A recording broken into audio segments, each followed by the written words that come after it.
कल्पना करें कि अम, एक क्लासरूम है, घंटी बजती है, बच्चे अपनी सीटों पर बैठते हैं, लेकिन लेकिन ब्लैक बोर्ड के सामने कोई इंसान नहीं है।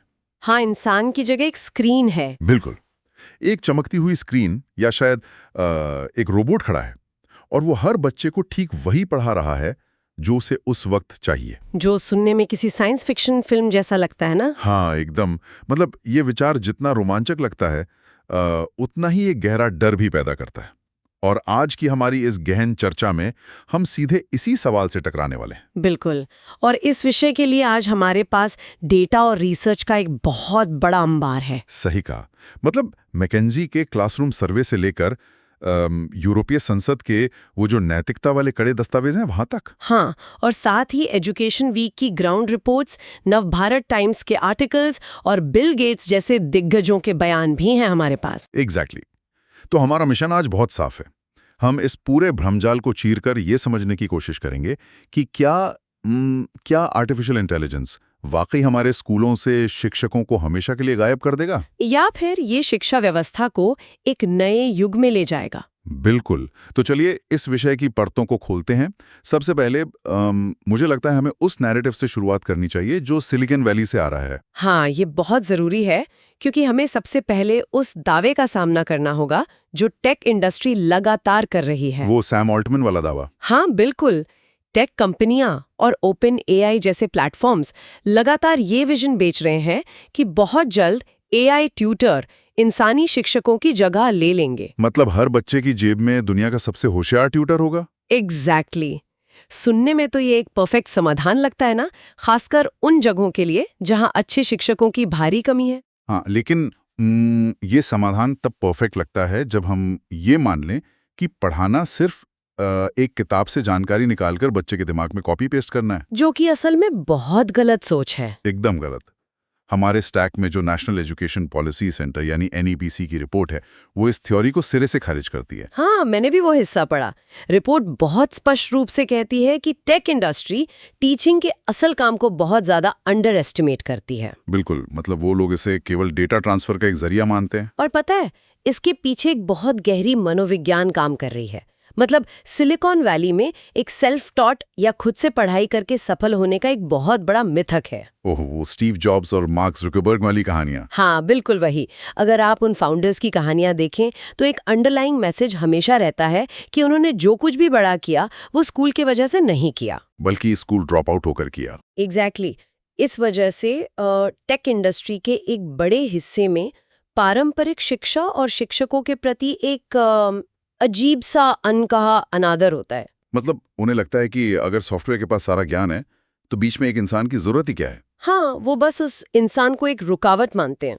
लेकिन देखिए, ये सोचना कि एआई के पास सारा डेटा है इसलिए वो एक अच्छा शिक्षक बन जाएगा, ये तो बिल्कुल वैसी बात हो गई कि एक एडवांस कैलकुलेटर आ जाने से महान गणितज्ञों की जरूरत खत्म हो जाएगी। बहुत ही शानदार एनालॉजी है ये। है ना।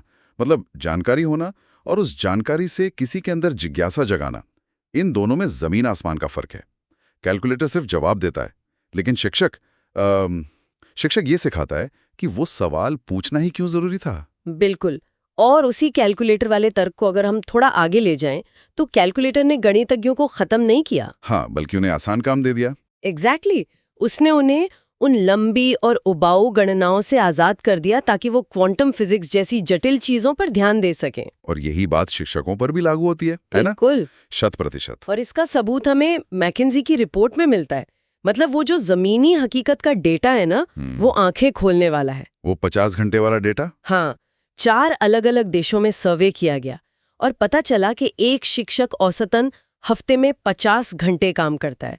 लेकिन, और यहाँ ध्यान दीजिएगा, उस 50 घंटे में से केवल 49% समय ही छात्रों के साथ क्लासरूम में सीधे बीतता है। मतलब आधे से भी कम समय। तो एक शिक्षक का बाकी का 51% समय असल में जा कहाँ रहा है? वही तो, वो बाकी का सारा समय उन कामों में जा रहा है जिन्हें हम अदृश्य मेहनत कह सकते हैं। अच्छा, जैसे लेसन प्लानिंग वगैरह। हाँ, लेसन प्लानिंग, हाजिरी रजिस्टर मेंटेन करना, स्कूल के वो लंबे लंबे प्रशासनिक फॉर्म भरना। ओह, और वो रात रात भर जागकर कॉपियां चेक करना। बिल्कुल। 40 बच्चों के टेस्ट चेक करना सबसे थकाऊ काम है और यहीं पर एआई की असली एंट्री होती है। तो एआई उन्हें हटा नहीं रहा है? बिल्कुल नहीं। मैकिन्से का अनुमान है कि जो मौजूदा जेनरेटिव एआई तकनीक है वो शिक्षकों के समय का 20 से 40% हिस्सा बचा सकती है। मतलब हफ्ते के लगभग 13 घंटे। हाँ, करीब 13 घंटे। एआई का लक्ष्य उस 49% वाले इंसानी कनेक्शन को छूना नहीं है। उसका काम उस क्लर्क वाले काम को खत्म करना है जो शिक्षक को थका देता है। वाह, अगर किसी शिक्षक के 13 घंटे बच जाएं तो सोचिए वो क्लासरूम में कितनी एनर्जी के साथ जाएगा। बिल्कुल, और यहीं से नव भारत टाइम्स के उस आर्टिकल का कॉन्सेप्ट सामने आता है, टीचर प्लस। टीचर प्लस मतलब टीचर लेस नहीं। एग्जैक्टली। भविष्य का क्लासरूम शिक्षक विहीन नहीं होगा बल्कि टीचर प्लस होगा। एआई वो सारा नीरस काम संभालेगा और इंसान उस काम पर फोकस करेंगे जो सिर्फ एक इंसान कर सकता है। जैसे किसी बच्चे की आंखों में देखकर ये समझना कि वो आज परेशान क्यों है। हाँ, वो सहानुभूति, वो एम्पैथी जो कोई मशीन नहीं दे सकती। ये एक बहुत ही बेहतरीन ब्लेंड लग रहा है और मैंने देखा कि बिल गेट्स ने भी इसी तरह का एक नजरिया पेश किया था। हाँ, उनका अनुमान है कि अगले 18 महीनों के भीतर एआई एक टीचर के सहायक यानी एक एड के रूप में काम करने लगेगा। और उन्होंने शायद पढ़ने और लिखने की कला का उदाहरण दिया था। बिल्कुल, उन्होंने कहा कि एआई किसी बच्चे के निबंध को पढ़कर सिर्फ ग्रामर की गलतियां ठीक नहीं करेगा। तो और क्या करेगा?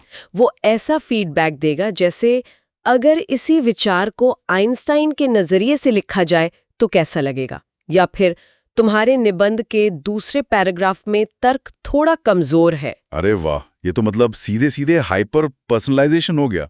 50 बच्चों की क्लास में कोई भी अकेला इंसान हर बच्चे को ऐसा फीडबैक तो नहीं दे सकता। मुमकिन ही नहीं है। और हमारे रिसर्च स्टैक में एक पॉडकास्ट क्लिप भी थी जिसने इस कस्टमाइज लर्निंग को बहुत अच्छे से समझाया था। वो लर्न योर वे वाला कॉन्सेप्ट। हाँ, लर्न योर वे मतलब उसका मैकेनिज्म समझना बहुत दिलचस्प है। तो मान लीजिए क्लास में बर्नौली का सिद्धांत पढ़ाया जा रहा है। हाँ, फ्लूइड डायनामिक्स। बोर्ड पर लिख दिया कि जब गति बढ़ती है तो दबाव कम हो जाता है, जो कि ज्यादातर बच्चों के लिए सिर्फ रटने वाली एक लाइन होती है। बिल्कुल। अब मान लीजिए क्लास में एक बच्चा है जिसे फिजिक्स समझ नहीं आती, लेकिन वो क्रिकेट का दीवाना है। तो एक इंसानी शिक्षक के पास इतना समय नहीं है कि वो सिर्फ उस एक बच्चे के लिए क्रिकेट वाला उदाहरण रचे। एग्जैक्टली। लेकिन एक एआई ट्यूटर पलक झपकते ही उस बर्नौली सिद्धांत को क्रिकेट की एक स्विंग होती हुई गेंद में बदल सकता है। क्या बात है। मतलब वो बताएगा कि जब तेज गेंदबाज गेंद के एक हिस्से को चमकाता है हाँ, और दूसरे को खुरदुरा रखता है तो हवा चमकते हुए हिस्से पर तेजी से फिसलती है, दबाव कम होता है और गेंद स्विंग कर जाती है। बिल्कुल, एक हवाई जहाज के पंख की तरह। और अचानक उस बच्चे के लिए एक बोरिंग सा फॉर्मूला रिवर्स स्विंग का रहस्य बन जाता है। ये तो वाकई जादू जैसा है। मतलब हर बच्चे की अपनी भाषा में पढ़ाई। हाँ, और एक और बहुत बड़ी दीवार है जो एआई तोड़ता है, वो है क्लासरूम के अंदर होने वाली शर्मिंदगी। वो जो बेवकूफ दिखने का डर होता है। हाँ, हर क्लास में कुछ बच्चे होते हैं जो सवाल पूछने से डरते हैं कि कहीं उनके दोस्त उन पर हंसे ना। और कई बार वो सिर्फ सिर हिला देते हैं कि समझ आ गया, जबकि कुछ पल्ले नहीं पड़ा होता। एग्जैक्टली। और यहीं से उनकी नींव कमजोर होनी शुरू हो जाती है। लेकिन एक मशीन के सामने ये जजमेंट वाला डर बिल्कुल नहीं होता। मतलब कोई भी बच्चा एक ही सवाल को 10 बार पूछ सकता है और मशीन कभी झुंझला कर नहीं कहेगी कि कल ही तो बताया था, तुम्हारा ध्यान कहाँ है। बिल्कुल सही। लेकिन, और यहाँ एक बहुत बड़ा लेकिन है। हाँ, मैं भी सोच ही रहा था कि ये सब बहुत ज्यादा ही शानदार लग रहा है। हाँ, क्योंकि जब हम इस पूरी तरह से मशीन आधारित लर्निंग की बात करते हैं ना, तो यूरोपियन संसद की रिपोर्ट हमें आईना दिखाती है, बहुत डार्क।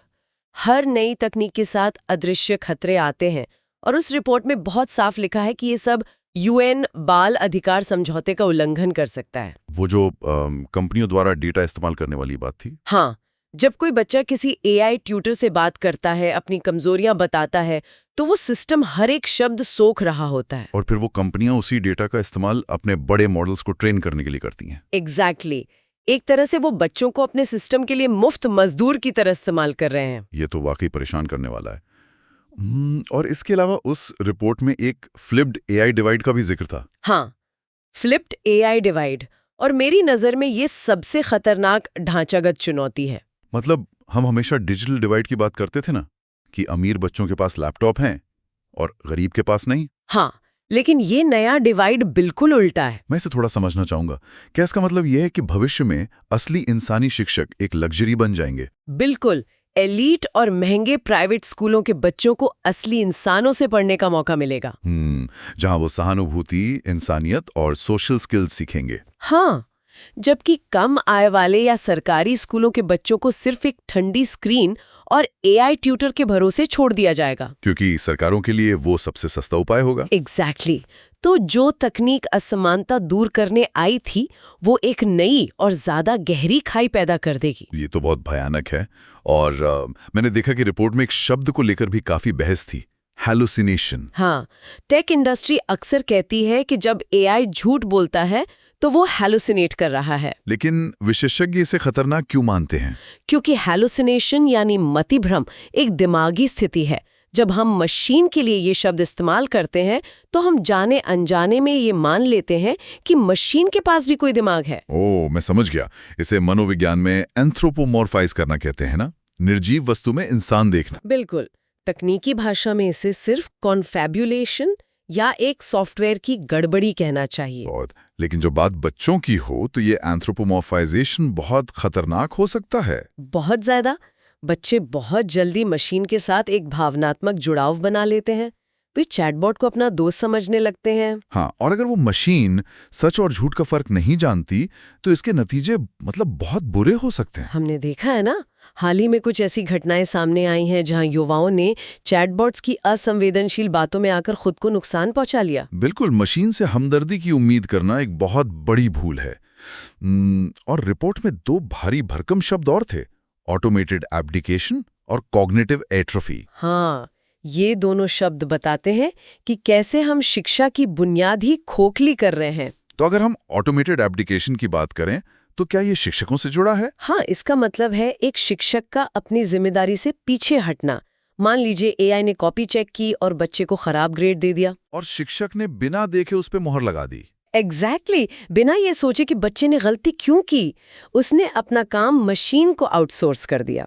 और जो दूसरा शब्द है कॉग्निटिव एट्रोफी, वो बच्चों से जुड़ा है, उनके सोचने की क्षमता से। बिल्कुल। अगर हर मुश्किल सवाल का जवाब, निबंध का पूरा ढांचा एआई 1 सेकंड में दे देगा तो बच्चों के दिमाग की स्लो थिंकिंग वाली मांसपेशी काम करना ही बंद कर देगी। ये तो न्यूरोप्लास्टिसिटी का सीधा नियम है, जिस हिस्से का इस्तेमाल नहीं होगा वो कमजोर हो जाएगा। एग्जैक्टली। अगर बच्चा खाली पन्ने को देखकर सोचेगा नहीं, मुश्किल सवाल से जूझेगा नहीं, तो वो न्यूरल नेटवर्क्स कभी बनेंगे नहीं। उसके सोचने समझने की क्षमता ही सिकुड़ जाएगी। मतलब हम पूरी एक पीढ़ी की रचनात्मकता को एक एल्गोरिथम के हाथों गिरवी रख रहे हैं। हाँ, और यही नैतिकता का सबसे असली खतरा है, सिर्फ बायस या प्राइवेसी नहीं। इन सब बातों को सुनकर तो एक पल के लिए लगता है कि यार कल ही स्कूलों में एआई बैन कर देना चाहिए। लेकिन हम जानते हैं कि तकनीक को दरवाजे पर रोका नहीं जा सकता। बिल्कुल। तो सवाल ये है कि स्कूल प्रशासन और शिक्षक इस चुनौती का सामना कैसे करेंगे? हमारे पास CURWS का प्राइमरी स्कूलों के गणित शिक्षकों वाला वो जो अध्ययन है वो इसमें काफी काम आता है। हाँ, वो अध्ययन उस गलतफहमी को तोड़ता है कि एआई आते ही शिक्षकों की जिंदगी रातों रात आसान हो जाएगी। बिल्कुल। क्योंकि जब उन शिक्षकों ने पहली बार क्लास में एआई टूल्स का इस्तेमाल किया तो उनका वर्कलोड कम होने के बजाय अचानक बढ़ गया था। बिल्कुल। और ऐसा इसलिए हुआ क्योंकि कोई भी नई तकनीक भरोसा जीतने में समय लेती है। मतलब उन्हें चेक करना पड़ता था कि एआई जो सुझाव दे रहा है वो सही है भी या नहीं। हाँ, ये एक लर्निंग कर्व था। जब शिक्षकों को समझ आ गया कि मशीन कैसे काम करती है, तब जाकर समय बचना शुरू हुआ। इसे शोधकर्ताओं ने हाइब्रिड इंटेलिजेंस कहा है। हाइब्रिड इंटेलिजेंस मतलब जहां शिक्षक एआई पर ना तो जरूरत से ज्यादा निर्भर है, जिसे ओवर रिलाई कहेंगे, और ना ही उसे पूरी तरह नकारता है। एग्जैक्टली, वो एक संतुलन बनाता है। लेकिन एजुकेशन वीक की रिपोर्ट कहती है कि ये संतुलन बिना सही ट्रेनिंग के कभी नहीं बन सकता। हाँ, वो स्मार्ट बोर्ड वाला उदाहरण याद है आपको? अरे हाँ। कुछ साल पहले हर स्कूल ने लाखों रुपए खर्च करके स्मार्ट बोर्ड लगवाए थे। और आज उनका क्या हाल है? या तो वो धूल खा रहे हैं या शिक्षक उन पर मार्कर से लिख रहे हैं। बिल्कुल, क्योंकि अगर शिक्षकों को बिना ट्रेनिंग दिए सॉफ्टवेयर थमा दिया गया तो वो भी स्मार्ट बोर्ड की तरह ही बर्बाद होगा। हाँ, किसी टूल में जादू नहीं होता। मतलब ये तो वही बात हो गई कि आप बिना ट्रेनिंग के किसी नौसिखिए के हाथ में पावर सॉ यानी इलेक्ट्रॉनिक आरी पकड़ा दे तो वो घर बनाने की वजह हाथी काटेगा। एग्जैक्टली। और ये ट्रेनिंग सिर्फ शिक्षकों तक सीमित नहीं है, छात्रों के लिए एआई साक्षरता भी बहुत जरूरी है। हाँ, एआई लिटरेसी। अब तक स्कूलों में कंप्यूटर साक्षरता का मतलब सिर्फ कोडिंग सिखाना था, लेकिन अब छात्रों को ये भी सिखाना होगा कि एआई के जवाबों में छुपे हुए बायस को कैसे पहचानें। बिल्कुल। Critical thinking. अगर एआई कोई तथ्य दे रहा है तो बच्चे को पूछना आना चाहिए कि ये डेटा कहाँ से आया है। क्या इसके पीछे कोई एजेंडा है? हाँ, जब तक बच्चे ये नहीं सीखेंगे वो इस तकनीक के गुलाम बन जाएंगे। तकनीक हमें तेज बना सकती है, लेकिन क्या सही है और क्या गलत, ये तय करने के लिए इंसानी विवेक ही चाहिए। बिल्कुल सही। तो अगर हम आज के इस पूरे रिसर्च को समेटें तो एक बात बहुत साफ हो जाती है क्या? कि एआई कभी भी स्कूलों से शिक्षकों की जगह नहीं लेगा, लेकिन जो शिक्षक एआई का इस्तेमाल करेंगे वे उन शिक्षकों को जरूर पीछे छोड़ देंगे जो इसका इस्तेमाल नहीं करेंगे। ये बहुत ही सटीक निष्कर्ष है। लेकिन इस चर्चा को खत्म करने से पहले यूरोपियन संसद की रिपोर्ट का एक आखिरी हिस्सा है जिसे मैं छूना चाहता हूं। वो घोस्ट वर्कर्स वाला हिस्सा? हाँ, उस रिपोर्ट में घोस्ट वर्कर्स का जिक्र था और सच कहूं तो उसने मुझे अंदर तक झकझोर दिया। मुझे भी। ये इस पूरी तकनीक का एक ऐसा सच है जिससे दुनिया आंखें चुराती है। तो श्रोताओं के लिए थोड़ा स्पष्ट करें, ये घोस्ट वर्कर्स कौन है और ये साफ सुथरे एआई से कैसे जुड़े हैं? देखिए, आज हम जिन एआई मॉडल्स को इतना सुरक्षित और बच्चों के लिए उपयोगी मानते हैं वो अपने आप इतने सभ्य नहीं बने हैं। मतलब उन्हें इंसान के लायक बनाना पड़ा। हाँ, इंटरनेट के अथाह समंदर में दुनिया का सबसे भयानक, हिंसक और डरावना डेटा मौजूद है और इन मॉडल्स को सुरक्षित बनाने के लिए उस कचरे को फिल्टर करना पड़ा। और ये काम किसी सुपर कंप्यूटर ने नहीं किया? बिल्कुल नहीं। ये काम ग्लोबल साउथ के गरीब देशों में बैठे हजारों अल्प वेतनभोगी इंसानों ने किया है। उन घोस्ट वर्कर्स ने? हाँ, उन्होंने दिन रात अपनी स्क्रीन पर वो सब देखा है जिसे हम सपने में भी अपने बच्चों के आसपास नहीं आने देंगे, और इस काम ने उनके मानसिक स्वास्थ्य को बुरी तरह तबाह कर दिया है। मतलब जिस चमत्कारी तकनीक को हम अपने बच्चों के सुनहरे भविष्य की चाबी मान रहे हैं, उसकी नींव में किसी और इंसान का भयानक ट्रॉमा और शोषण छिपा है। बिल्कुल। और ये एक बहुत बड़ा नैतिक सवाल है कि इस तकनीक की वास्तविक इंसानी कीमत क्या है, वो ह्यूमन कॉस्ट जिसे हम अपनी आंखों से देख नहीं पाते। ये एक ऐसा विचार है जो आसानी से पीछा नहीं छोड़ेगा। तो अगली बार जब आप कल्पना करें कि क्लास में एक रोबोट पढ़ा रहा है, तो याद रखिएगा कि वो कोई जादूगर नहीं है। वो सिर्फ एक टूल है जो किसी के पसीने, डेटा और शायद आंसुओं से बना है। बिल्कुल। और उस टूल का असली नियंत्रण हमेशा एक इंसान, एक शिक्षक के ही हाथों में होना चाहिए। आज के इस गहन चर्चा में बस इतना ही। सीखते रहिए और सवाल पूछते रहिए।